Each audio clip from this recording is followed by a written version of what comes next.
Mateus 27, versículos 11 ao versículo 26. Jesus foi posto diante do governador e esse lhe perguntou: Você é o rei dos judeus? Respondeu-lhe Jesus: Tu o dizes. Acusado pelo chefe dos sacerdotes e pelos líderes religiosos, ele nada respondeu. Então Pilatos lhe perguntou: Você não ouve a acusação que eles estão fazendo contra você? Mas Jesus não lhe respondeu nenhuma palavra, de modo que o governador ficou muito impressionado. Por ocasião da festa, era costume do governador soltar um prisioneiro escolhido pela multidão. Eles tinham naquela ocasião um prisioneiro muito conhecido chamado Barrabás. Pilatos perguntou à multidão que ali se havia reunido: Qual desses vocês querem que solte, Barrabás ou Jesus chamado Cristo? Porque sabia que o haviam entregado por inveja. Estando Pilatos sentado no tribunal, sua mulher lhe enviou esta mensagem: Não se envolva com esse inocente, porque hoje em sonho sofri muito por causa dele. Mas o chefe dos sacerdotes e os líderes religiosos convenceram a multidão a que pedisse Barrabás e mandasse executar Jesus. Então perguntou o governador: Qual dos dois vocês querem que eu solte? Responderam eles: Barrabás. Perguntou Pilatos: Que farei então com Jesus chamado Cristo? Todos responderam: Crucifica-o. Quando Pilatos percebeu que não estava obtendo nenhum resultado, mas ao contrário, estava se iniciando um tumulto, mandou trazer água, lavou as mãos diante da multidão e disse: Estou inocente do sangue desse homem. A responsabilidade é de vocês. Todo o povo respondeu: Que o sangue dele caia sobre nós e sobre nossos filhos. Então Pilatos soltou-lhes Barrabás, mandou açoitar Jesus e entregou-o para ser crucificado. Amém? Podeis sentar-se. Eu acho que faz parte da nossa cultura essa data, como uma sociedade judaico-cristã. Nossos valores, nossos princípios cristãos deveriam menos nortear o nosso comportamento. Aliás, eu tenho dito que se nós realmente vivêssemos uma sociedade judaico-cristã, nós teríamos valores, princípios e virtudes mais consolidados e viveríamos em uma sociedade melhor. Mas nessa semana nós estamos a nos lembrar, ou trazer ao menos à memória, um momento em que nós, os cristãos, acreditamos que foi um momento na história da humanidade quando os homens decidiram julgar a Deus. E por isso que nessa noite eu quero fazer uma reflexão em cima do que foi ensinado aqui, tendo como temática o indulto da cruz. E eu sei que muitos de vocês, ou ao menos uma boa parte, sabe o conceito de indulto dentro do nosso cenário legislativo, no nosso cenário do direito penal. Indulto significa perdão, absolvição do erro ou uma pena aplicada a alguém. Em outras palavras, nós estamos dizendo que o indulto é o fim do cumprimento de uma condenação. E quando nós vamos falar de indulto, então estamos falando de perdão. Não tem como falar de cristianismo, não tem como falar da semana da paixão de Cristo, sem nós enaltecermos a bondade de Deus para comigo e para com você. Cristianismo não é uma religião, queridão. Cristianismo é a manifestação do amor de Deus por mim e por você, independente das nossas respostas. Jesus não morreu pela humanidade na expectativa de que toda a humanidade seria, ou melhor, entenderia a sua manifestação de amor. Mas o seu ato de amor é para que todos nós nunca possamos dizer que não tem ninguém que nos ame. Deus nos amou de tal maneira que deu o seu único Filho, para que todo aquele que nele crê não pereça, mas tenha vida eterna. Então, falar da paixão de Cristo não é apenas trazer à memória um fato histórico, a crucificação de um judeu há mais de 2000 anos atrás. Falar da paixão de Cristo é lembrar de que Deus não desistiu de mim, não desistiu de você, não desistiu de nós, e nos ofereceu o seu perdão. E por isso que quando eu vou pensar sobre o julgamento de Jesus, eu lembro que Jesus realmente, e a história comprova isso, não é uma questão de religião, é uma questão de história mesmo. Ele esteve diante de um tribunal diferente de todos os outros tribunais já forjados nesta terra. Jesus estava de um lado e os homens do outro. De um lado estavam os homens representando a promotoria, cujo papel era acusar. E do outro lado estava Jesus, o Deus encarnado na condição de réu. Quando nós olhamos esse contexto, olhamos de um lado a promotoria imperfeita, pecadora, corrupta e injusta, que é o retrato, é o diagnóstico, a radiografia minha e sua. Mas do outro lado está Jesus, o Deus encarnado que habitou entre nós, que vimos a sua glória cheia de graça e verdade, o Deus justo, o Deus reto, o Deus onipotente. Segundo a narração bíblica, quando a gente vai ler os evangelhos, Jesus enfrentou 6 julgamentos, sendo 3 julgamentos na esfera religiosa e 3 julgamentos na área civil. E quando a gente vai olhar para esses julgamentos, os 3 julgamentos religiosos começam na casa de Anás, o ex-sumo sacerdote. Depois há o segundo julgamento na casa de Caifás, o sumo sacerdote em exercício. E o terceiro julgamento no Sinédrio, conselho dos anciãos, formado por 70 homens idôneos. Os outros 3 julgamentos acontecem na esfera civil, ou seja, 3 julgamentos cíveis. O primeiro deles, quando Jesus é levado a Pôncio Pilatos, e Pilatos diz: eu não quero me meter com este caso, eu não quero legislar sobre essa situação, eu rejeito. E ele empurra para Herodes. Herodes também rejeita e diz: eu não quero pegar esse caso, e devolve para Pôncio Pilatos. A verdade é que nos 6 julgamentos, Jesus foi condenado em todas as instâncias. No tribunal religioso, Jesus foi condenado à pena de morte, sobre a égide de ser um blasfemador. Ele era um blasfemador, ou seja, sob o crime da blasfêmia, por se intitular Filho de Deus, por se intitular o Messias. Na área civil também Jesus foi condenado à pena de morte, sobre o crime de estar trabalhando uma insurreição ou uma rebelação, autodenominando-se Rei dos Reis, Senhor dos Senhores. Mas, queridos, inteligente como nós somos, se a gente vai olhar numa cosmovisão humana, o julgamento de Jesus traz algumas marcas fortíssimas de ilegalidade e injustiça. E é por isso que ele é o Cordeiro de Deus que tira o pecado do mundo. Porque se você é alguém que fica extremamente enraivecido com injustiça, na semana da Páscoa você tem o Cordeiro de Deus que sofreu injustiça e ilegalidade. Todo o julgamento de Jesus aconteceu de madrugada. Jesus foi preso entre 2 e 3 horas da madrugada. Às 9 horas da manhã ele já estava pendurado na cruz, ou seja, menos de 6 horas Jesus já havia passado por todos os 6 julgamentos. Na concepção jurídica, Jesus não sofreu nenhum tipo de legalidade, só ilegalidade. Aqui nós chamaríamos dizendo que no devido processo legal, tudo foi feito de forma errada com relação à pessoa de Jesus Cristo. Outro aspecto que parece ser pontuado é o fato de que Jesus não teve direito a nenhum advogado. Aí você vai dizer: mas como, pregador? Naquela época, sim. Naquela época já havia a figura do defensor.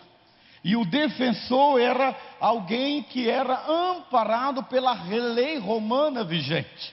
Naquele contexto, Jesus foi-lhe furtado o direito de ter um defensor, foi furtado dele o direito ao contraditório e à ampla defesa. Na verdade, a Bíblia afirma que Jesus permaneceu silêncio, calado. O texto sagrado de Marcos 15, 4, 5 diz que Pilatos foi interrogar Jesus e apelou dizendo: veja, você não se defende do que eles estão dizendo sobre você? Ele não respondeu palavra alguma, deixando Pôncio Pilato muito a admiração pelo seu silêncio, uma admiração profunda. A sentença de Jesus baseou-se em falsas testemunhas.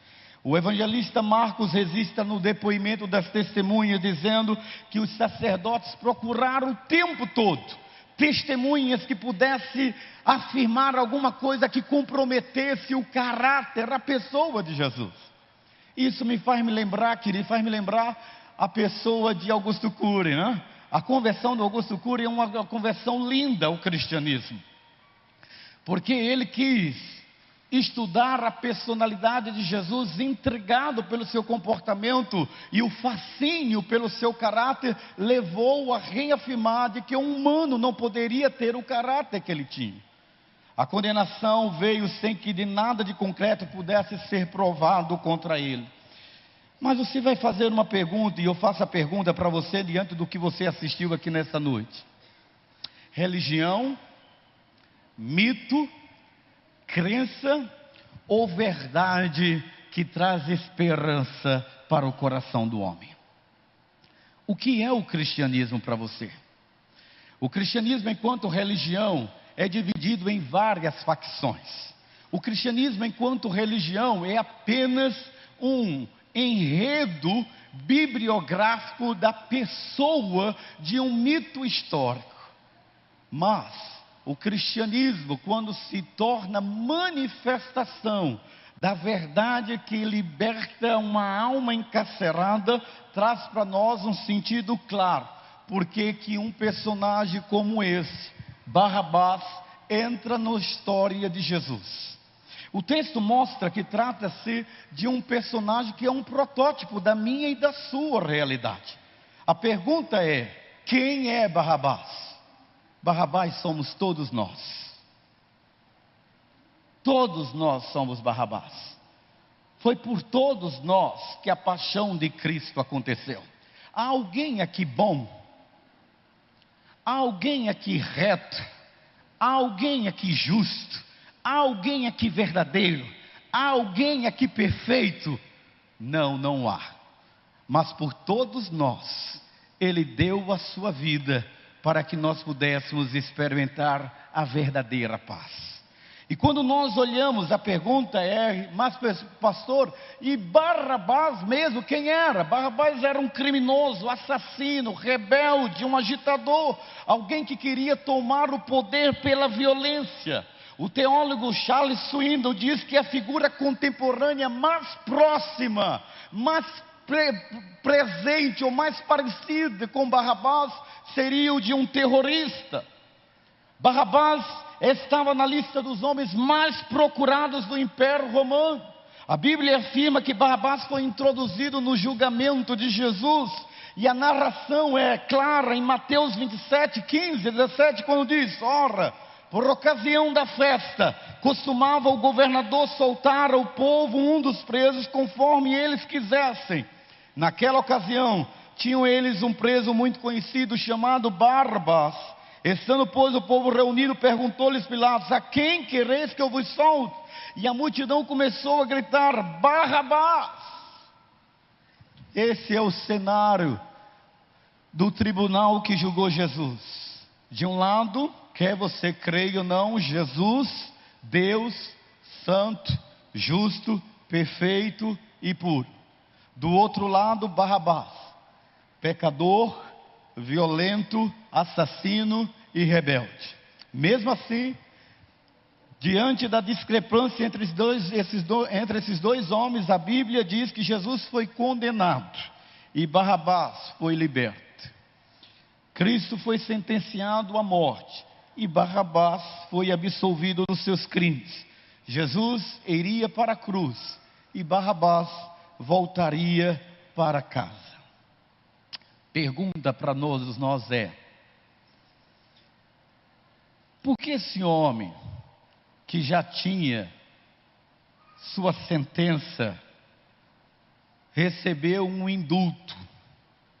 Por que eu e você, que já estávamos condenados, porque a Bíblia diz que o salário do pecado é a morte, por que nós receberíamos o indulto da cruz?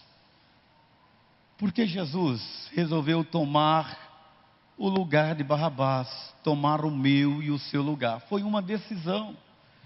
3 homens seriam crucificados naquela sexta-feira, já estava decidido isso: um assassino e 2 ladrões, Barrabás e outros 2 homens. Aquela cruz estava reservada para Barrabás. Barrabás estava no corredor da morte. Barrabás sabia que esperava agora a execução da sua sentença. Barrabás sabia que a cruz do meio era para ele. Barrabás sabia que o seu sofrimento ia ser inevitável. Na teologia, nós temos o que chamamos de tipologia.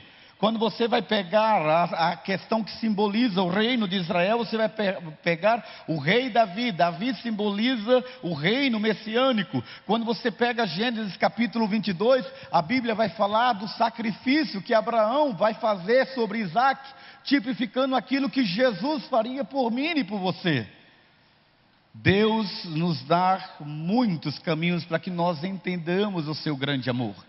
Ele nos fala de várias formas. Ele nos fala pela natureza, mas as pessoas preferem amar mais a natureza do que aquele que criou a natureza. Deus nos deu a lei e a gente preferiu venerar mais a lei do que o Senhor da lei. Então, enfim, Ele nos deu o seu próprio Filho, para que nós pudéssemos entender a dimensão do seu grande amor. Barrabás tipifica alguém, sabe quem? Seja forte com o que eu vou dizer. Barrabás tipifica você. Barrabás tipifica eu. O que Cristo fez com Barrabás morrendo no seu lugar foi exatamente o que Ele fez por nós, o que Ele fez no nosso lugar, por mim e por você. Aquela cruz do meio era minha, aquela cruz do meio era sua, aquela cruz do meio era nossa. Jesus, ao invés de Barrabás, significa Cristo ao invés de você. Deus não seria injusto se não negasse a nós a falta de paz. Deus não seria injusto em furtar de nós o direito de voltar para casa. Deus não seria injusto em deixar com que nós sofrêssemos a condenação e a separação eterna. Mas Ele resolveu exercer bondade. Na verdade, Ele estaria exercendo sua justiça. Ao contrário, nós não merecíamos nada, absolutamente nada, mas Ele resolveu nos dar tudo.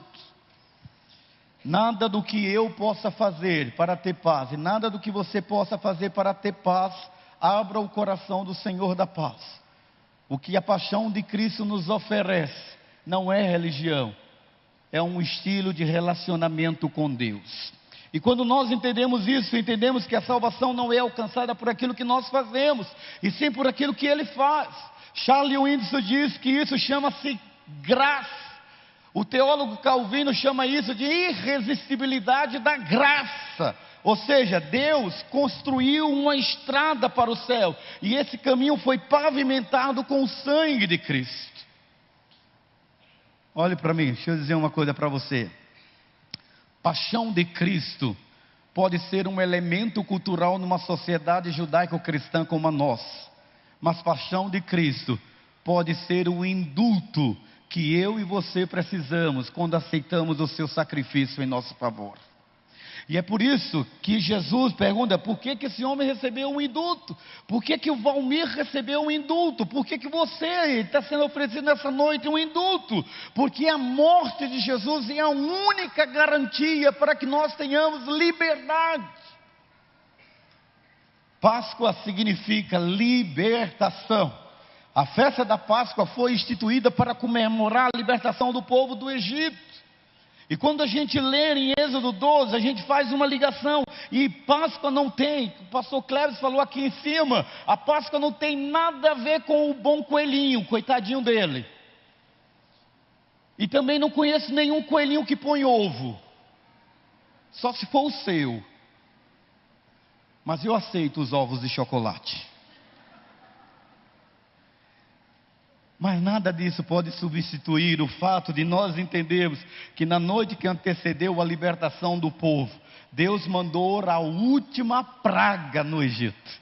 Essa semana lá em Goiânia, eu pus para o meu filho assistir, então, os mandamentos, 10 mandamentos, e mostra a história. Deus disse, olha, vou mandar a última praga, todos os primogênitos irão morrer, toda criança que for o primeiro filho, vai morrer, porque o anjo da morte vai passar na terra do Egito. Mas eu quero poupar os primogênitos de Israel. Mate um cordeiro, ele se chamará Cordeiro Pascual, e pegue o sangue desse cordeiro, passe nos umbrais e nos parapeitos da porta. Quando o anjo da morte passar, ele vai se deparar com o sangue do cordeiro, e não tocará no filho de vocês.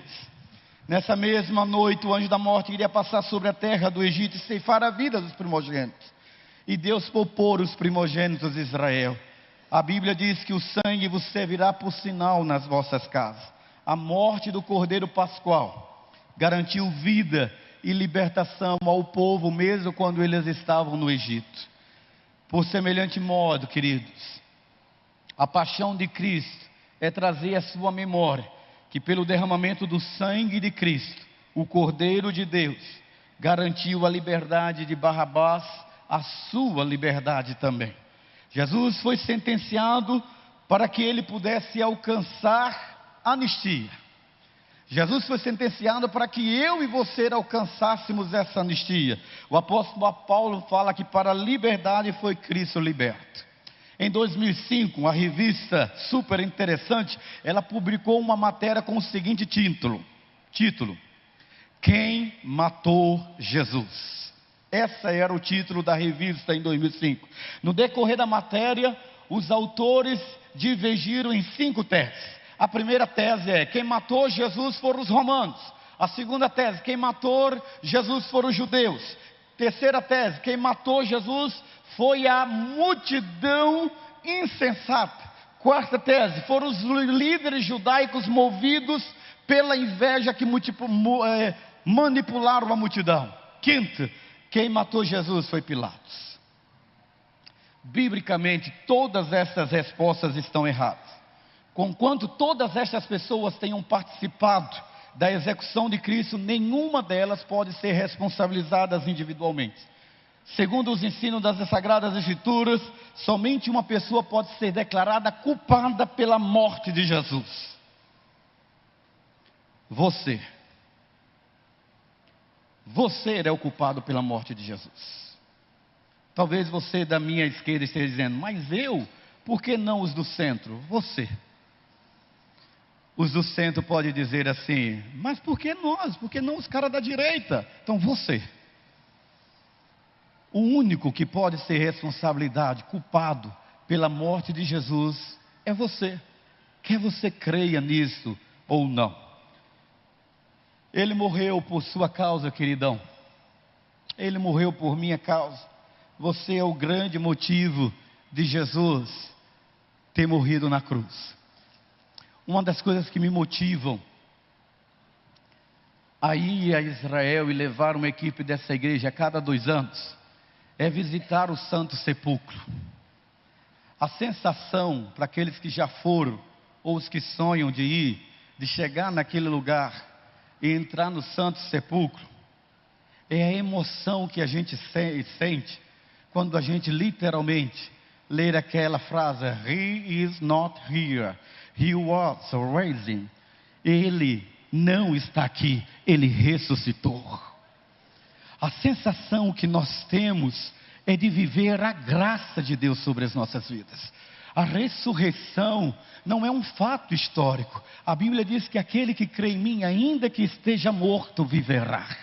A paixão de Cristo é a mensagem de esperança que o sistema capitalista não deu para você. A mensagem da ressurreição é a mensagem de mudança de vida que o casamento não deu para você, que o filho que chegou não deu para você. A mensagem de ressurreição é de que há uma vida, e uma vida que foi dada por Deus. Mas ser cristão não é simplesmente por osmose, por ter nascido numa cultura judaica, por ter nascido numa cultura cristã, por ter nascido nessa sociedade. Não, eu não sou cristão porque eu fui batizado quando criança ou apresentado na igreja. Isso não me torna um cristão, mas o que me torna um cristão é quando eu creio no perdão que Ele me oferece pela cruz do Calvário. Quando você entende isso, você entende que ser cristão é uma decisão que você faz em acreditar que a ressurreição de alma, a ressurreição de espírito é o que traz paz e motivação para que você possa levar os seus olhos para os céus e atentamente entender que dos céus Deus viu e ouviu o seu clamor, e então Ele habitou entre nós, cheio de graça e verdade, para que todo aquele que nele crê não perecesse, mas tivesse a vida eterna. Não, sua vida não acaba com os seus anos nesta terra. E não se iluda, você não vai reencarnar. Diga isso ao seu irmão agora, diga para ele assim: você não vai reencarnar. Deixe de ser burra. Pode dizer para ela. Deus não é má. Uma vida é sofrimento demais, agora 2 vidas, vala-me Deus. Não. Uma vida de sofrimento, onde eu me agarro com a esperança e vou viver para todos sempre, para sempre, sempre e sempre, porque vivo está o meu Senhor. E Ele diz: não se turbe o vosso coração, crede em mim, crede no meu Pai. Na casa de meu Pai há muitas moradas. Se não fosse assim, eu não vos teria dito, para que possa você estar aonde também eu estiver. A melhor Páscoa na sua vida é aquela que faz você tomar uma decisão ao lado de Cristo e dar para a sua geração, seus descendentes, não ouro nem prata. Ouro que o ladrão pode roubar, e a prata e tudo mais que pode ser corrompido nesse mundo. Mas você pode dar ouro, prata, e ele assim perder tudo. Mas algo que você pode dar, que nem o ladrão pode roubar, nem a ferrugem pode corromper, é a paz que excede todo o entendimento, que vem com o indulto da cruz. Alguém morreu por você, alguém sacrificou-se por você, para que você tenha vida e vida em abundância. Amém?